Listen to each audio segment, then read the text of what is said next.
Mu gihe inkuru z'umutekano zikomeje kuvugisha abatari bake mu burasirazuba bwa Repubulika ya Demokarasi ya Kongo, igisirikare cya leta FARDC cyatangaje ko cyongeye gufata umujyi wa Uvira mu ntara ya Kivu y'Amajyepfo.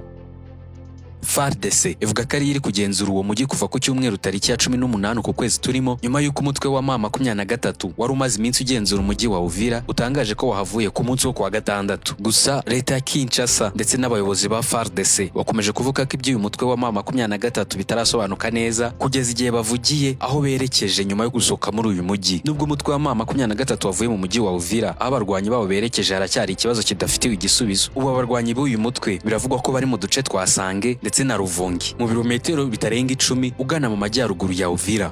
Oscar Bilinda, umuvugizi wa M23, yarinze gutangaza aho bakambitse, avuga ko gusa abarwanyi babo bakiri mu rugendo rwerekeza aho bari buhagarare.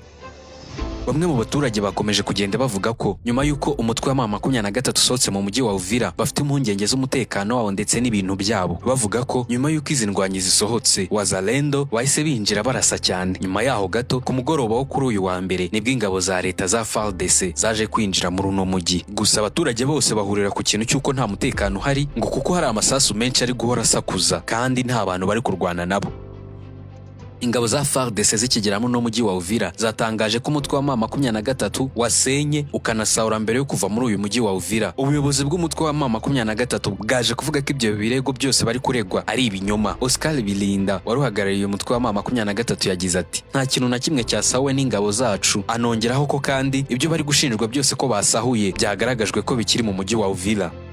Hagati y'igisirikare cya FARDC cyatangaje ko ari abantu bagera kuri 20 bafashwe bakekwaho gusahura no guhungabanya umutekano. Bakaba basobanura ko ngo baba boherejwe n'uyu mutwe wa M23. Gusa ibyo byose abayobozi ba M23 nabo bakomeje kubihakana.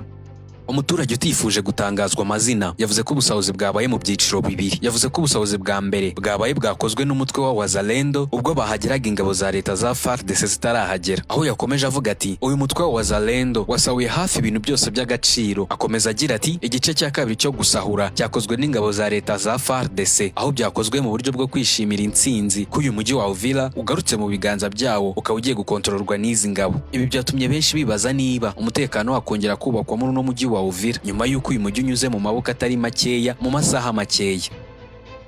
Ku rundi ruhande, AFC cyangwa se M23 bivuga ko kugaruka kwa FARDC na Wazalendo muri Uvira kwazanye indi shusho iteye impungenge. Umuvugizi wa M23 Lawrence Kanyuka yavuze ko uyu mujyi wahindutse isibaniro ry'imirwano, ihohoterwa, ubusahuzi n'imvugo z'urwango. Nyuma y'uko ingabo za FARDC zigeze muri uyu mujyi, leta ya Kongo yahise ihamagarira abaturage kwirinda ibikorwa byose by'urugomo bishingiye ku moko, isaba buri wese gutuza no kubaha amategeko. Gusa ibi byose ni ubusa kuko leta ya Kinshasa ikora ibi ngibi iri gutanga umugabo ku miryango mpuzamahanga, ariko mu by'ukuri ibizi byiri gutegura inyuma mu gikari.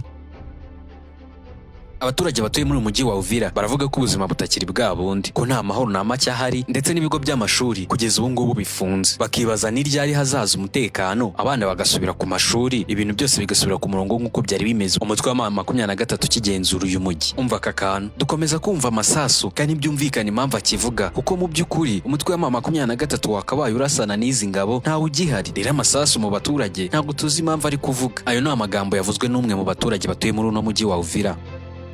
Ibi byose bibaye nyuma y'uko hakomeje gushakwa inzira y'amahoro arambye mu burasirazuba bwa Kongo. Mu mpera z'umwaka ushize umutwe wa M23 nibwo wafashe umujyi wa Uvira nyuma gato y'uko hari hasinywa amasezerano y'amahoro ya Washington hagati ya leta y'u Rwanda ndetse na leta ya Kongo. Aya masezerano yari ayobowe na Perezida wa Leta Zunze Ubumwe za Amerika Donald Trump. Nyuma y'iminsi 5 amasezerano y'ubuhuza abaye, umutwe wa M23 watangaje ko yemeye kuva muri uwo mujyi wa Uvira ku busabe bw'ubuhuza, ariko leta ya Kinshasa n'abahuza ntibyemera koko uyu mutwe wa M23 wavuye mu mujyi wa Uvira. Mu minsi ishize leta ya Kongo yatangaje ko hateganijwe ibiganiro bihuza umutwe wa M23 ndetse na leta ya Kinshasa. Ibi biganiro bikomeje gutegurwa n'abahuza b'ubumwe ba Afurika, aho bizabera mu mujyi wa Lome mu gihugu cya Togo. Nubwo umutekano mu mujyi wa Uvira ugikemangwa, amaso yose ahanzwe ku biganiro biteganijwe ku nshuro ya mbere hagati ya M23 ndetse na leta ya Kinshasa. Aho ibi biganiro hagati y'ibi bice bibiri byitezweho kuba intambwe iganisha ku mahoro arambye muri Repubulika ya Demokarasi ya Kongo. Mwakoze kubana natwe, kura like, share ndetse na subscribe. Turasubira mu kanya.